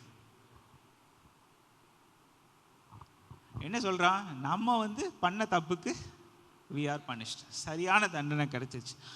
அவனுக்கே, ஒரு குற்றவாளிக்கே அவன் செஞ்சதுக்கு சரியான தண்டனைன்ட்டு அவனுக்கே புரிஞ்சிருச்சு. 2 பேர் தப்பு பண்ணியிருக்காங்க, 2 பேருக்கும் தண்டனை கிடச்சிருச்சு. யார் ஒவ்வொருத்தனும் அடிச்சிருக்கானோ அதுக்கேற்ற மாதிரி வலி எங்கெங்கே ஏறிச்சு, என்ன எது ஆணி எப்படி அடித்தாங்க, அதுதான் டிஃப்ரென்ஸ். ஆனால் 2 பேரும் என்ன புரிஞ்சிச்சு? சிச்சுவேஷன் நான் செஞ்சதுக்கு இது சாகிறதுக்கு முன்னாடியே தண்டனை, நரகத்துக்கு போகிறதுக்கு முன்னாடியே. இது உங்களுக்கு புரியுதா? எத்தனை பேருக்கு இது புரியுது? ஏன்னா இன்னைக்கு வரைக்கும் கிறிஸ்டியானிட்டியிலேயே சரி, நம்ம நிறைய பேருக்கு இது புரியாத ஒரு விஷயமா இருக்கு. என்ன, நான் என்னன்னாலும் செய்யலாம், என்னோட கிரேட்டஸ்ட் ஃபியர் நான் நியாய தீர்ப்பு முன்னாடி நிற்கும் போது ஆண்டவர் என் வண்ட காலத்தெல்லாம் சொல்லிடுவார், அதுக்கு முன்னாடியே தண்டனை. எல்லாருக்கும் சிலுவை தண்டனை கிடையாது, அது வேணா ஒத்துக்கிறேன். இன்னைக்கு யாருமே, வருஷத்துக்கு ஒரு 4-5 பேர் மட்டும் பிலிப்பீனில் உண்மையாகவே அறையாங்க சிலுவையில். நான் பார்த்துருக்கேன் அதையும். My friend is from Philippines. உங்கள் ஊரில் இப்படி அறையிறாங்களே ஃபினி, எங்கள் ஊரில் எத்தனையோ நல்ல விஷயம் இருக்குது, இதுதான் உனக்கு தெரியுமா அப்படின்னு கேட்டாங்க. அப்படின்னு அப்பாவுக்கு எனக்கும் சூப்பராக சாப்பாடு செஞ்சு கொடுத்தாங்க அதுக்கப்புறம். சரியா, அது வேற இருக்கு. ஆனால் நீங்கள் யோசிச்சு பார்த்தீங்கன்னா உலகத்திலேயே சாகிறதுக்கு முன்னாடியே வர வேண்டிய சிலுவையில் அரைஞ்ச பிறகு அந்த இது ஒரு 5 கொஞ்ச நேரத்துக்கு தான், எனக்கு நல்லா தெரிஞ்ச வரைக்கும் அவங்க திரும்ப இறங்கிடுவாங்க. அவங்க ஹெல்த் கடைசி வரைக்கும் ஒரே மாதிரி இருக்காது. Punishment will make sure we are never the same again. நம்ம பழைய லெவல் நம்ம இருக்கவே முடியாது. ஆனால் உலகத்துலேயே அந்த பனிஷ்மெண்ட் இருக்கும். இது எத்தனையோ பேர் மறந்துட்டு, இல்லை நான் என்னனாலும் பண்ணலாம், எல்லாருக்கும் ஒரே நரகம் தானே. நம்ம இங்கே உலகத்தில் நடக்கிறதே நம்மளுக்கு சரியாக தெரியல. நரகத்தை பற்றி நம்ம ஏற்கனவே இது இப்படி இருக்குமாக்கும், அப்படி இருக்குமாக்கும், நரகத்தில் பார்ட்டி நடக்குமாக்கும், நரகத்தில் தான் ட்ரிங்க்ஸ் எல்லாம் இருக்காமா, பரலோகத்தில் அது எதுவுமே கிடையாதான். இதெல்லாம் கேள்விப்பட்டிருக்கீங்களா? எத்தனை பேர் கேட்டிருக்கீங்க இந்த மாதிரி கதையெல்லாம்? இதெல்லாம் உலகத்தில் பேசிகிட்டு இருக்காங்க. That is why I am telling you. டெவிலை வச்சு ஒரு டிவி ஷோவே இருக்குன்ற அளவுக்கு எனக்கு தெரியும். உண்மையான டெவில் கிடையாது, ஆக்டர். அப்படின்னா பார்த்துக்கோங்க, அதுதான் இன்னைக்கு உலகம். இவங்களை நம்பிட்டு நம்ம நான் நினச்சதெல்லாம் பண்ணுவேன்னு நினச்சோம்னா, பைபிளில் ஏற்கனவே நம்ம எக்ஸ்பெக்ட் பண்ணாத இடத்துல அங்கே வசனத்தில் மாட்டி வச்சிட்டார். 42வது வசனம் இப்போ பாருங்க. The difference between the 2 thieves, 2 குற்றவாளிகளுக்கும் நடுவில் ஒரு பெரிய டிஃபரன்ஸ் இருந்துச்சு. ஒருவன் இயேசுவை நோக்கி, ஆண்டவரே நீர் உம்முடைய ராஜ்யத்தில் வரும்போது அடியேனை நினைத்தருளும் என்று. அவன் குற்றவாளி, ஆனால் அவன் பனிஷ்மெண்ட்டும் வாங்கி அந்த பனிஷ்மெண்ட் டைமில் எப்படியோ மனம் திரும்பி இதுவரைக்கும் இயேசு கிறிஸ்துவை பற்றி கேள்விப்பட்ட எல்லா விஷயத்தையும் புரிஞ்சு உம்முடைய ராஜ்யத்தில் வரும்போது, நீர் உம்முடைய ராஜ்யத்தில் வரும்போது, திஸ் மேன், அவருக்கு எந்த அளவுக்கு தெரிஞ்சு பாருங்க, மேசியான்னு தெரியுது. புரியுதா? 2 பேருக்கும் மேசியான்னு தெரியுது. ஏன்னா அவன் என்ன சொல்ல, நீங்கள் மேசியாவா இருந்தா உன்னையும் என்னையும், கரெக்டா அவன் சொன்னானா அவனுக்கும் மேசியான்னு தெரியாமல் இருந்துச்சா? எல்லா குற்றவாளிகளும் நம்மளை மாதிரி இயேசு கிறிஸ்து யாருன்ட்டு தெரியுது. அப்படின்னா நம்மளும் குற்றவாளியான்றது அடுத்த கேள்வியா இருக்கு. அதை நான் இப்போ கேட்கல, சரியா? எல்லாம் சொல்ல வேண்டியிருக்கு. சரி, என்னைய ஜட்ஜ் பண்ணாதீங்க. இப்போ நானும் குற்றவாளி தான் வச்சுக்கோ. யோசிச்சு பாருங்களேன், both of them knew. ஆனால் இவனுக்கு எந்த அளவுக்கு அவன் கேட்டதெல்லாம் ஞாபகம் வச்சு, 2 விஷயம். அவன் வாழ்க்கையில் இது வரைக்கும் கேட்டதெல்லாம் ஞாபகம் வச்சு, அவன் சிலுவையில் தொங்கும் போது அவனுக்கு அந்த பெயின், அந்த வலி மத்தியில் அவனுக்கு இயேசு யாருன்ட்டு அவனுக்கு முழுவதுமாக புரிஞ்சிருச்சு. இல்லைன்னா அடுத்த இது வந்து நம்ம எல்லாருக்கும் பிரச்சனையான விஷயம். இது எல்லாம் தெரிஞ்சுக்கிட்டே தான் அவன் பண்ண அட்டூழியத்தெல்லாம். இது எதா இருக்கும்? ஏன்னா ஒன்று வந்து நம்மளுக்கு கொஞ்சம் நல்லா இருக்குது, சந்தோஷமாக இருக்குது. இன்னொன்று வந்து பிரச்சனையை உண்டாக்குது. அப்படின்னா இயேசுவை பற்றி எனக்கு எல்லாமே தெரிஞ்சுக்கிட்டே நான் எல்லா தப்பும் பண்ணலாமா? உங்களுக்கு பைபிளில் அங்கேயே ப்ரூஃப் இருக்குது. போகிற பக்கம் பார்த்தா 2 பேருக்கும் இயேசுவை பற்றி மேசியான்ற அளவுக்கு நல்லா தெரிஞ்சிருக்கேன். அப்படின்னா இந்த செகண்ட் சிச்சுவேஷன் தான் உண்மை மாதிரி தெரியுது. அப்படின்னா எங்கே மனம் திரும்பலாம்? என் வாழ்க்கையில் நான் எந்த நேரத்தினாலும் நான் சாக போகிறதுக்கு முன்னாடி கூட நான் மனம் திரும்பலாம். ஆனால் எப்போ சாக போகிறேன்னு தெரியாது. அவனுக்கு வந்து சிலுவையில் தொங்கினா அவங்களுக்கு சாவு எப்போன்னு தெரியும். அதுக்குன்னு சிலுவையில் தொங்க முடியுமா? புரியுதா உங்களுக்கு? This is the situation. இது எல்லாத்தையுமே வச்சு நம்ம யோசிக்கிறனால தான் இங்கே என்ன சொல்ல, ஆண்டவரே நீர் உம்முடைய ராஜ்யத்தில் வரும்போது அடியேனை நினைத்தள்ளும். அவன் என்னை நினச்சிக்கோங்கன்னு சொன்னான். அவன் வந்து ஆண்டவரே என் பாவங்களை மன்னியும் சொன்னானா? நான் மனமே இயேசுவே நான் மனம் திரும்பிட்டு என்னை ரட்சிங்கன்னு சொன்னானா? நீங்கள் நல்லா கவனிச்சுக்கோங்க. அப்படின்னா நீங்கள் வாயை திறந்து அறிக்கை பண்ணுறது முக்கியம் இல்லையா? நீங்கள் மனசளவில் மனம் திரும்பி இருக்கணுன்றது ஆண்டவர் எக்ஸ்பெக்ட் பண்ணுறாரா, எக்ஸ்பெக்ட் பண்ணலையா? அவன் சிச்சுவேஷன் படி இனிமேல் அவன் தப்பு செய்கிறதுக்கு சான்ஸே இல்லை நம்ம நினைக்கிறோம். ஆனால் அடுத்தவன் தப்பு செஞ்சானே, அங்கே அந்த இடத்துலையும் இயேசு கிறிஸ்துவை பார்த்து அவன் என்ன கிண்டல் தான் அடித்தான். இது எல்லாமே நம்மளுக்கு பிப்ளிக்கல் ப்ரூஃப். பார்த்துக்கோங்க. என்ன, நம்ம எந்த நேரத்துலையும் நம்ம தப்பு செய்யணும்னு நம்ம முடிவு பண்ணிட்டோம்னா நம்ம தப்பு செய்கிறதுக்கு ஒரு வழி நம்ம கண்டுபிடிச்சிருவோம். கரெக்டா? இவ்வளோ அடி வாங்கிட்டு வாயை மூடுன்னு சொல்கிறாங்க. எத்தனை பேருன்னு சொல்லிக்கிங்க, வேணாண்டா இதுக்கு மேலே அவங்க அப்பாட்ட தான் அடி வாங்க போகிற, வாயை மூடுன்னு சொன்னாலும் கத்துறாங்களே பிள்ளைங்க. தெரியும்ல உங்களுக்கு? இப்போ பெரம்பில் தான் அடி வாங்கினா நெக்ஸ்ட் பெல்ட்டில் அடி விழுக போதுன்னு சொல்கிறாங்கல்ல. அப்படி எத்தனை பேர் அமைதியாக இருந்தாங்க?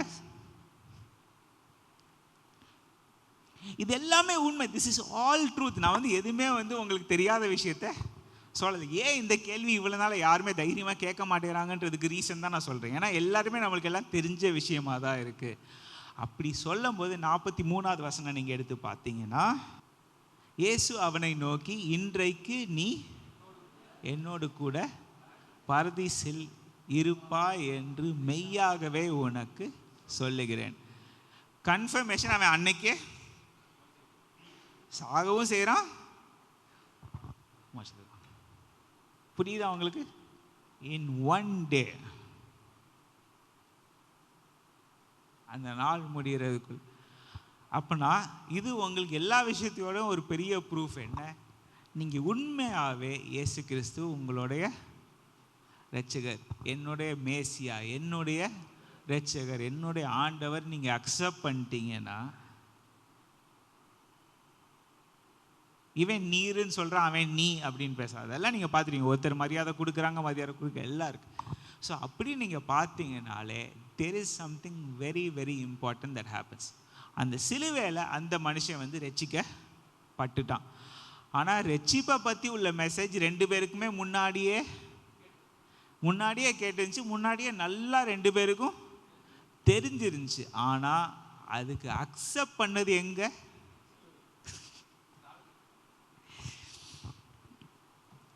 ஏன் பழைய ஏற்பாடு முக்கியன்றது நீங்கள் யோசிச்சு பார்த்தீங்கன்னா, பழைய ஏற்பாட்டில் நிறைய இடத்துல இது வரும். நீ செஞ்ச தப்புக்கெல்லாம் வந்து நீ இப்போ தண்டனையை நீ உனைய அனுபவிக்க வச்சிட்டேன், இனிமேல் உன்னை ஆசீர்வதிப்பேன், இன்று முதல் நான் உன்னை ஆசீர்வாதி. எதுக்கு? அதுக்கு அந்த வசனத்துக்கு முன்னாடி நீங்கள் ஒரு பேசேஜ் வாசிச்சு பார்த்தீங்கன்னா என்ன இருக்கும்? யோசிச்சு பாருங்க. I have made you suffer, I have punished you double for your sins. ஆனால் இன்று முதல் எந்த கேலண்டர்லையும் அந்த ஃப்ரண்ட் பாட்டு வரவே வராது. கேலண்டரை பார்த்து நான் பைபிள் வாசிக்கிறேன்னு சொன்னோம்னா நம்மளை மாதிரி ஏமாற்றப்பட்டவர்கள். பாஸ்டர்லாம் கேலண்டர் வைக்காது, அதுதான் விஷயம்ன்றாங்க. பைபிளில் நம்மளுக்கு எக்கச்சக்கமான ப்ராமிஸ் இருக்குது. ஆனால் ப்ராமிஸ் பார்க்கணுன்னா நீங்கள் பைபிளை பார்க்கணும். அப்போ தான் அந்த ப்ராமிஸ்க்கு பின்னாடி உள்ள விஷயங்கள் தெரியும், வசனங்கள் தெரியும். இது எல்லாமே விஷயமா இருக்குது, முக்கியமாக இருக்குது பைபிளில். இப்போ உங்களுக்கு புரியுதா? ஸோ நவ் யூ நோ, நீங்கள் உண்மையாகவே நீங்கள் இயேசுவை இயேசு என்னை ரட்சித்தார், முற்றும் என்னை மாற்றினார், அதனால எனக்கு சந்தோஷம் போகுது. என்னைக்கு நீங்கள் உண்மையாகவே அந்த பாட்டு நீங்கள் சும்மா பாடும்போது ஜாலியாக பாடினதோடு விடாமல் என்னைக்கு அது உண்மையாகவே நம்ம நம்புகிறோமோ அன்னைக்கு சால்வேஷன் அஷ்யூர்டு. இங்கிலீஷ் பைபிள் பார்த்தீங்கன்னா assuredly I tell you, you will be with me in paradise. நிச்சயமாகவே மெய்யாகவே மெய்யாகவே உனக்கு சொல்கிறேன். வந்துருச்சா? இது விஷயம். சரி, இப்படி உண்மையாகவே எனக்கு சால்வேஷன் நடந்துச்சுன்னா என்ன நடக்கும்? என் வாழ்க்கையில் நான் இதை எப்படி ப்ரூவ் பண்ணுறது, எப்படி நான் கண்டுபிடிக்கிறது? நான் சிலுவையில் இதுக்காகன்ட்டு தொங்க முடியாது, யாரும் என்னையே தொங்க போட மாட்டேன் அப்படின்னு சொல்கிற நம்ம எல்லாருக்கும் நம்ம எல்லாரையும் சேர்த்துரும். அவங்ககிட்ட என்ன சொல்கிறது? அப்போஸ்தலர் நடவடிக்கைகள் 16வது அதிகாரம். சில விஷயம் நான் இன்னும் சொல்லலை, நீங்கள் வந்து ஆனால் என்கிட்ட கேள்வி கேட்டதுலே முக்கியமான கேள்விகள்லாம் வரலன்னு உங்கள்கிட்ட சொன்னேன். I still recommend. நம்ம சர்ச்சில் எத்தனையோ பேரை பார்க்குறேன், எத்தனையோ பேர் பாஸ்டரை வந்து மீட் பண்ணுறதை பார்த்துருக்கேன், எல்லாம் பார்த்துக்காது, எல்லாம் ஓகே. ஆனால் என்னோட மென்டாரே வந்து அப்பாட்ட வந்து என்கிட்ட சொல்லுவார், 3 பேர் நாங்கள் சேர்ந்து உட்காந்துருக்க, உங்கள் அப்பாட்ட நான் பேசுகிறதுக்கு ஒரு முக்கியமான ரீசன் என்னென்னா, நான் என்ன சொன்னாலும் அது வந்து ஃபஸ்ட்டு பைபிள் படி கரெக்டானு தான் பென்னி எனக்கு பார்ப்பான் அப்படின்னு என் மென்டர் சொல்லுவார். என்கிட்ட அப்பா வச்சுக்கிட்டே தான் சொல்லுவார், நான் சொல்கிற ஒரு வார்த்தையில் பைபிள் படி வந்து அது தவறாக இருக்கக்கூடாதுன்ட்டு ஃபஸ்ட்டு செக் பண்ணிடணும். இது அவங்களோட கிளாஸ்மேட்டுக்குன்னு பார்த்தா ஏன் நிலைமை என்னன்னு நீங்கள் யோசிச்சு பார்த்துருக்கீங்களா? நான் சர்ச்சில் வந்து மெசேஜ் கொடுக்கறதுக்கு முன்னாடி இல்லைனா அப்புறமா நான் என்ன சொன்னேன்ட்டு டபுள் செக் பண்ணாமல் இருக்க மாட்டாங்க. நீ தேவனுடைய வார்த்தையை தப்பாக பேசிடக்கூடாது. இது எப்படி அவங்களால சொல்ல முடியும்? அவங்களுக்கு பைபிள் நாலேஜ் இல்லாமல் சொல்ல முடியாது. இந்த பைபிள் நாலேஜை நம்ம சர்ச்சுக்கு இத்தனை பேர் வந்திருக்கீங்க, எத்தனை பேர் அந்த பைபிள் நாலேஜை தேடி பாஸ்டர்கிட்ட என்னைக்காவது பேச ட்ரை பண்ணியிருக்கீங்கன்றது யோசி. ஏன்னா ஆண்டவர் நம்மளுக்கு கொடுத்துருக்க கிருபைகளில் பல கிருபைகளில் காட் ஷோஸ் அஸ் எக்ஸ்பர்ட்ஸ். இப்போ என் வாழ்க்கையில் எனக்கு ஃபிசிக்கலாக ஒரு பிரச்சனை இருந்துச்சுன்னா நான் டாக்டர்கிட்ட போகிறேன். எதுக்கு டாக்டர்கிட்ட போகிறேன்? நான் இன்றைக்கி வந்து இன்டர்நெட்டில் பார்த்து நானே எனக்கு மருந்து சாப்பிட்றலாம், இன்டர்நெட்லேயே மருந்து ஆர்டர் பண்ணிடலாம். அவன் ப்ரெஸ்கிரிப்ஷனை திறப்புறான், வீட்டுக்கே வந்துடும், நானே டயக்னோஸ் பண்ணிடலாம், எல்லாம் பண்ணிடலாம். ஆனால் நான் உருப்பிடுவேன்னா?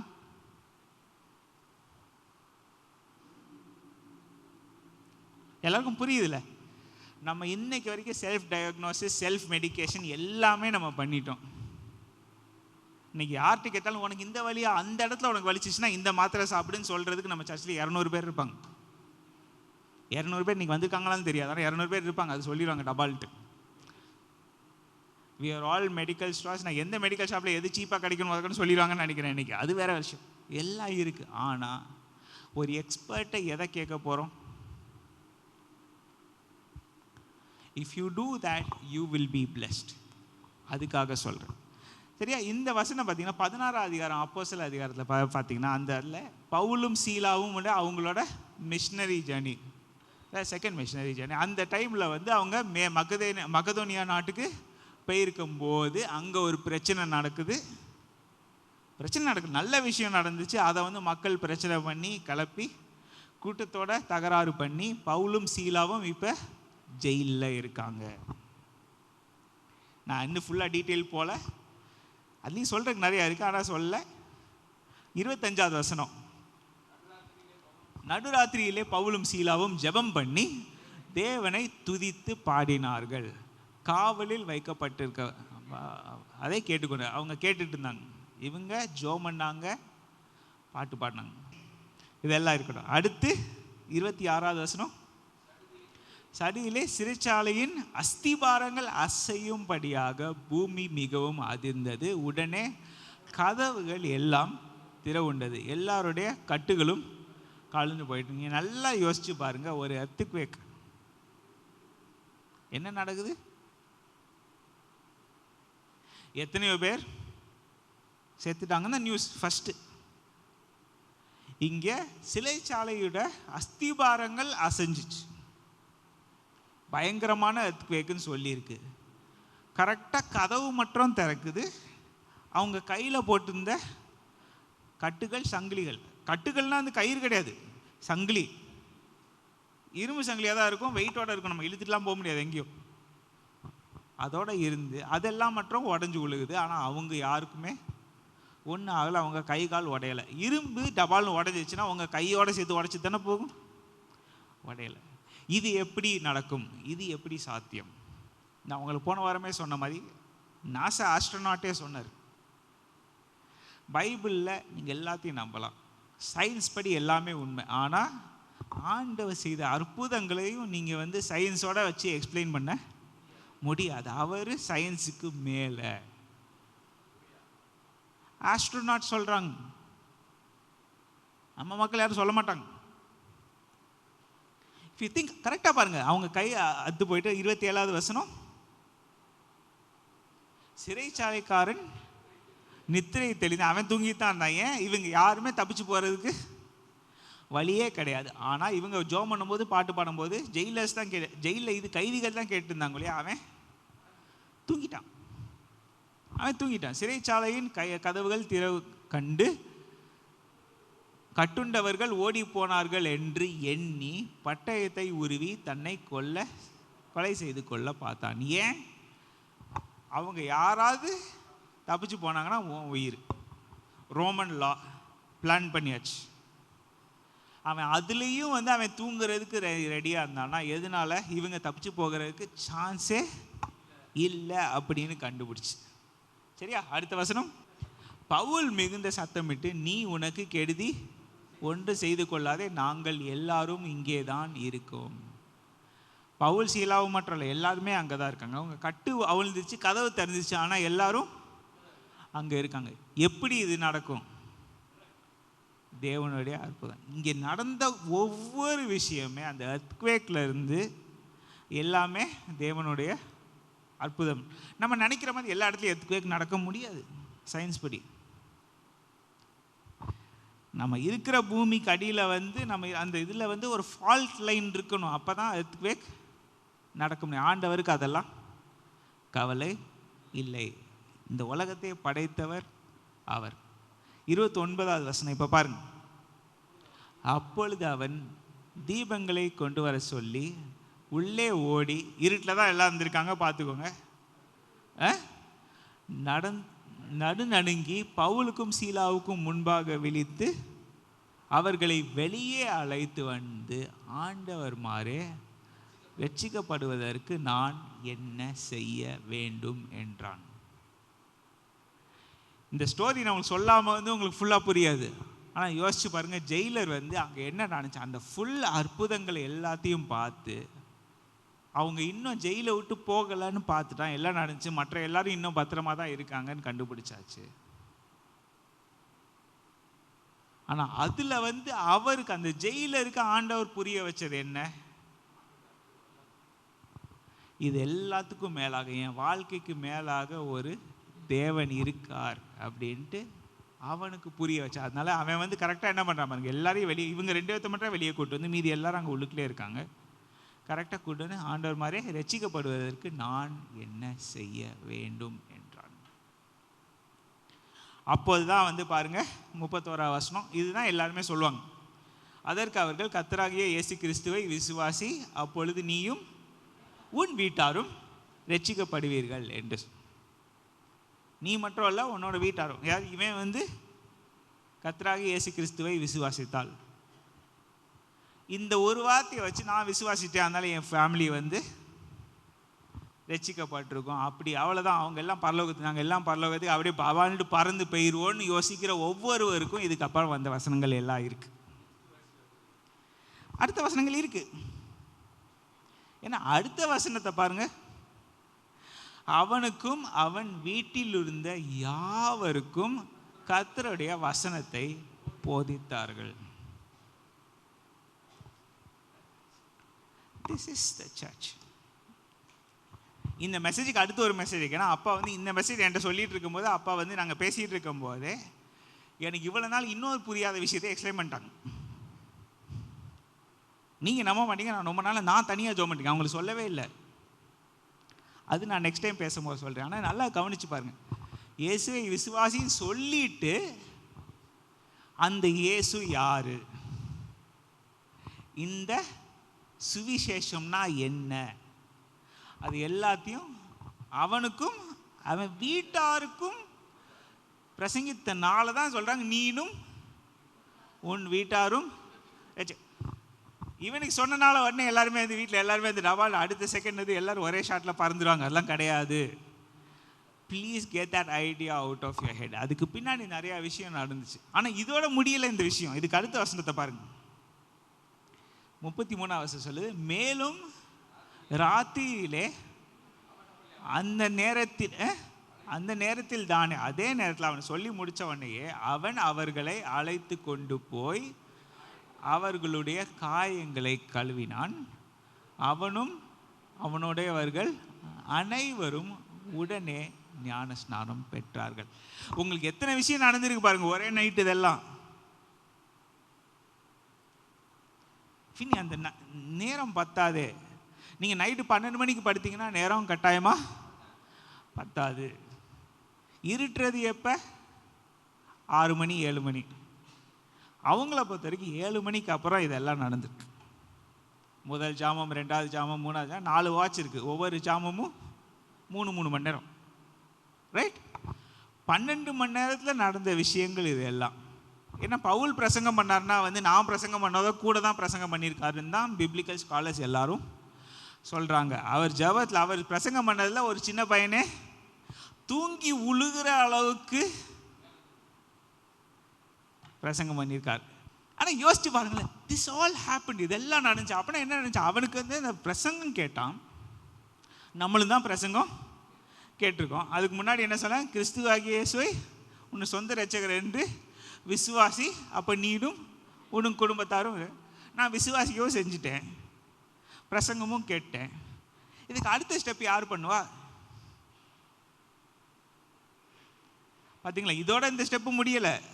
அவன் வீட்டுக்கு கூட்டிகிட்டு வந்து அவங்க காயத்தெல்லாம் கழுவிட்டு அதுக்கு அடுத்த வசனம் பாருங்க, அவனுக்கு சாப்பாடு கொடுத்து பின்பு அவன் அவர்களை தன் வீட்டில் கூட்டி கொண்டு போய் திரும்ப கழுவிட்டு ஞானஸ்நானம் எடுத்துட்டு திரும்ப வீட்டுக்கு வந்து சாப்பாடு அவர்களுக்கு போஜனம் கொடுத்து தன் வீட்டார் அனைவரோடு கூட தேவனிடத்தில் விசுவாசம் உள்ளவனாகி. சந்தோஷம் பொங்குதே வந்துருச்சாங்க. ஏன்னா இயேசு அவனை ரட்சித்தார், முற்றும் அவனை மாற்றினார். வந்துருச்சா? இது எல்லாமே வந்த பிறகு இப்போ நெக்ஸ்ட் என்ன நடக்கும்னு நினைக்கிறீங்க? நீங்கள் பாட்டுக்கு வீட்டுக்கு போங்க, நீங்கள் வாழ்க்கையை வந்து நீங்கள் சேஞ்ச் பண்ணிட்டீங்க, நீங்கள் நினச்ச பாதி போங்கன்னு அவன் சொல்லலை. திரும்ப அவங்கள ஜெயிலில் கூட்டு போய் திரும்ப அவங்கள பூட்டினான். ஏன்? இதுதான் யாருமே வந்து அக்செப்ட் பண்ண மாட்டாங்க, அண்டர்ஸ்டாண்ட் பண்ண மாட்டேங்கிறாங்க. But this is very important. கிறிஸ்துவிற்குள்ள அவன் வாழ்க்கையில் நடந்த மாற்றம், அவங்களுக்கு என்ன செய்யணும் அதை கரெக்டாக செஞ்சிட்டான். தேசத்துக்கு அவன் என்ன செஞ்சிருக்கணுமோ அதையும் செஞ்சிட்டான். எல்லா இடத்துலையும் உண்மை. ஜீசஸ் வந்தாருன்றனால நான் உலக வேலையில் நான் உண்மையாகவே இல்லாமல் நான் பாட்டுக்கு பைபிளை தூக்கிட்டு என் ஆஃபீஸ் ரூமில் உட்காந்துக்கிட்டு வேலை செய்யாமல் நான் பைபிள் வாசிச்சுட்டு இருப்பேன் சொல்கிறேன், எதுவுமே ஒர்க் ஆகாது. எத்தனை பேர் வேலையில் சொல்கிறீங்க? Very important. This is very very important. அவன் உலக வேலையிலையும் கரெக்டாக இருந்தான், இங்கேயுமே கரெக்டாக இருந்தான். ஆனால் இவங்களுக்கு என்ன செய்ய வேண்டி இருந்துச்சு? அவனே அடிச்சிருந்தாலும் அடிச்சிருக்கலாம். அவங்க காயங்கள்லாம் கட்டி அவங்களுக்கு சாப்பாடு கொடுத்து வந்தாச்சு. காலையில் அதுக்கப்புறம் மேஜிஸ்ட்ரேட்ஸ்லாம் வந்து சரி நீங்கள் போகலாம், இன்றைக்கி சொன்ன மாதிரி ஒரு நைட் நீங்கள் இருந்துட்டீங்க ஜெயிலில், பரவாயில்ல நீங்கள் போங்க. அவன் வாழ்க்கையில் எவ்வளோ பெரிய சேஞ்ச் நடந்திருக்குன்னு உங்களுக்கு புரியுதா? நம்ம என்ன சொல்கிறோம், இல்லை நான் ஜீசஸை விசுவாசிட்டேன், எல்லாமே மாறிடுச்சு என் வாழ்க்கை, everything changed. Where is the proof? அந்த ப்ரூஃப் வந்து எனக்கு தெரியணும்னு அவசியம் இல்லை, நீங்கள் என்கிட்ட காமிக்கணும்னு அவசியம் இல்லை. ஆனால் தேவன் என்ன சொல்கிறாரு? A light that is set on a hill cannot be hidden. மறைந்திருக்காது. நம்ம வந்து ஆண்டவர் பிள்ளைங்களா மாறிட்டோம்னா உலகத்துக்கே தெரியும். நம்ம சொல்லி தான் அவங்களுக்கு தெரியணும்னு அவசியம் இல்லை. நம்ம ஆல் தி அதர் திங்ஸ் எல்லாத்துக்கும் மேலே ஆண்டவருக்கு தெரியும். நம்மளுக்கே தெரியுதோ தெரியலையோ ஆண்டவருக்கு கிளியராக தெரியும். ஆண்டவருக்கு தெரிஞ்சால் ஆண்டவர் அதுக்கு செய்ய வேண்டிய வேலைகளை கரெக்டாக செய்வார். ஏன்னா இதே மாதிரி பைபிளில் ஜீசஸ் டைமில் ஜக்கேயுன்னு ஒருத்தன் இருந்தான். அவனை யாருக்குமே பிடிக்காம இருந்துச்சு. ஆனால் வாழ்க்கையில் மாறின அடுத்த நிமிஷம் என்ன ஆண்டவர் சொன்னார்? ஆண்டவர் சொல்கிறதுக்கு முன்னாடி ஆண்டவர் சொன்னார், இன்றைக்கு இந்த வீட்டுக்கு ரட்சிப்பு வந்தது, வீட்டுக்கே வந்துருச்சுன்னு. ஆனால் அதுக்கு முன்னாடி அவன் என்ன சொன்னான்? நான் தப்பாக என்னென்னலாம் சம்பாதிச்சேனோ 1 மடங்கு இல்லை, திரும்ப அப்படியே கொடுப்பேன்ல, 400% 4 டைம்ஸ் நான் திரும்ப கொடுப்பேன்னா. யூதர்களுக்கு அவனுக்கு பிடிக்காததுக்கு ரீசன் என்ன? யூதர்களுக்கு வட்டி வசூலிக்க you are not suppose to take interest வாங்கக்கூடாது அவங்ககிட்ட இருந்து. மோசே காலத்துப்படி இவங்க என்ன பண்ணாங்க?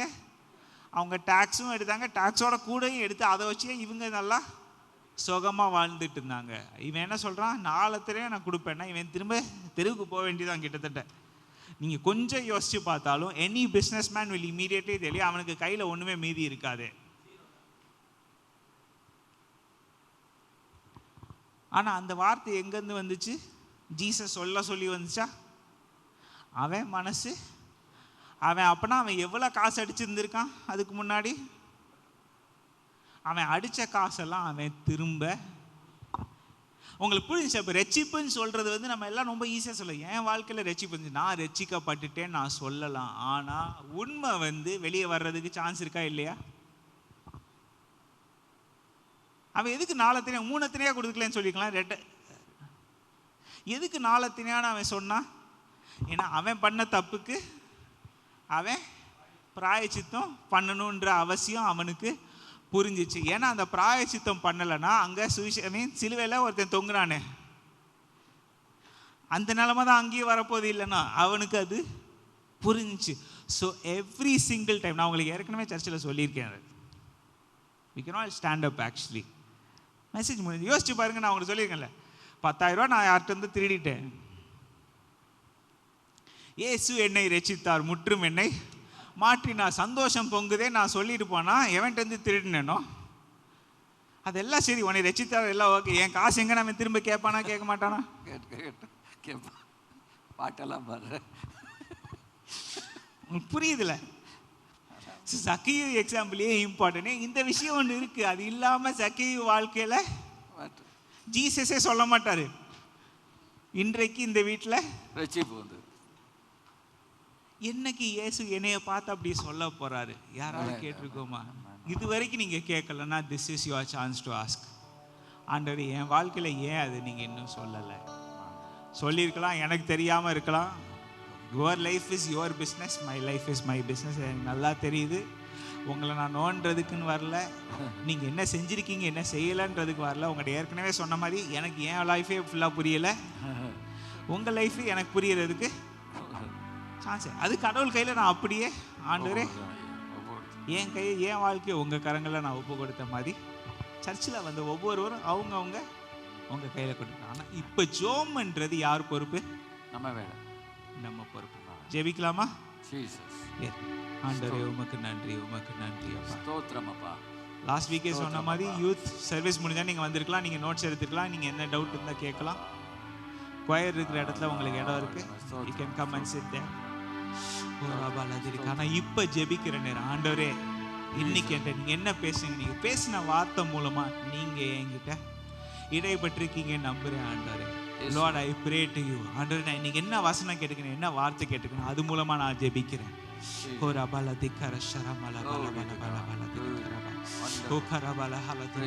ஆண்டவரே என்னை நீங்க உண்மையாவே ரட்சித்திருக்கீங்களா? ஆண்டவரே நான் உண்மையாவே அதுக்கு இடம் கொடுத்திருக்கேனா? ஆண்டவரே ஆண்டவரே இந்த சத்தியம் உண்மையாவே என் உள்ளத்துக்குள்ள வந்துருச்சா? இந்த சத்தியம் எனக்கு உண்மையாவே புரிஞ்சிச்சா? ஆண்டவரே புரிஞ்சிருச்சுன்னா ஆண்டவரே நான் அதை அக்செப்ட் பண்ணியிருக்கேன். ஆண்டவரே சத்தியம் எனக்கு உள்ளுக்குள்ள ஃபுல்லாக எல்லாமே என்ன இந்த சத்தியம் விடுவிக்க முடியாது. உங்களுடைய ரட்சிப்பை குறித்து உள்ள சத்தியம் என்னை இல்லைனா விடுவிக்காதே ஆண்டவரே. இல்லை Lord, we praise you, we praise you. ஆண்டவரே, எங்ககிட்ட நீங்க பேசினதுக்காக நன்றி அப்பா. ஆண்டவரே, எங்ககிட்ட நீங்க பேசினதுக்காக நன்றி. எங்க மேல இவ்வளவு ஒரு வாஞ்சை வச்சு, ஒரு பாசம் வச்சு நீங்க எங்களுக்கு இது சொல்லி கொடுத்திருக்கீங்களே ஆண்டவரே, உமக்கு நன்றி. Lord, we thank you, we praise you, we give you all the glory. உங்க சித்தம் எங்க வாழ்க்கையில என்னைக்குமே நடக்கணும். நீங்க எங்களை கூட்டிட்டு வந்த சித்தம் எங்க வாழ்க்கையில நடக்கணும். இது மூலமா எங்க வாழ்க்கையில வர என்ன சேஞ்ச் வரணுமோ அது நடந்தே ஆகணும் ஆண்டவரே. Lord, we praise you, Lord, we praise you, we praise you. Glory to God. We give you all the glory. We give you all the glory. Our loving heavenly Father, we praise you. ஆண்டவரே, இன்னைக்கு எங்க மத்தியில நீங்க பேசுறதுக்காக நன்றி. எங்க மத்தியில நீங்க வந்து உலாவுனதுக்காக நன்றி.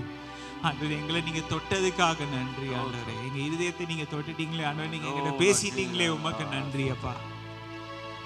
Lord, continue to bless us. எங்க வாழ்க்கையில உண்மையாவே உங்கள் ரட்சிப்புடைய மகிழ்ச்சி எங்க வாழ்க்கையில வரட்டும்.